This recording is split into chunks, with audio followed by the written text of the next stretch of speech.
আজকে বেগুনের একটা নতুন রেসিপি নিয়ে এসেছি। তার জন্য একটা বেশ বড় বেগুনকে টুকরো টুকরো করে কেটে নিয়েছি। তারপর ওপর থেকে লঙ্কার গুঁড়ো, নুন আর একটু ভাজা জিরের গুঁড়ো আর তোমার বেশ খানিকটা বেসন দিয়ে ভালো করে এটাকে মাখিয়ে নিতে হবে। এপিট ওপিট ভালো করে মাখিয়ে নিলাম এবং একটা বাটির মধ্যে বেশ খানিকটা টক দই নিলাম, তাতে নুন চিনি পরিমাণ মতো দিয়ে টক দই টেস্টটা যাতে সুন্দর হয় সেইভাবে তৈরি করে নিলাম।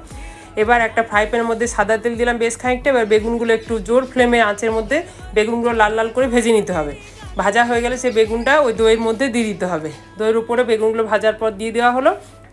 এবার অন্য একটা জায়গার মধ্যে কিছুটা সর্ষের তেল নিলাম, তার মধ্যে একটু হিং ফোড়ন দিলাম, তারপর দুটো শুকনো লঙ্কা দিলাম, এরপর কিছুটা সর্ষে দিলাম, এবার কিছুটা কারি পাতা দিলাম। এই কারি পাতার ছোকটা তৈরি হয়ে যাওয়ার পর এই বেগুনের উপর দিয়ে দেবো। এটা একদিন সবাই বাড়িতে বানিয়ে খেও, রুটির সাথেও খুব ভালো লাগবে আর গরম ভাতের সাথেও খুব ভালো লাগবে। এইভাবে একদিন দই বেগুনটা বাড়িতে সবাই বানিয়েও খুবই ভালো লাগবে। আর আমার রান্নাগুলি যদি তোমাদের ভালো লেগে থাকে অবশ্যই আমার চ্যানেলটিকে সাবস্ক্রাইব করে দিও। সবাই ভালো থেকো।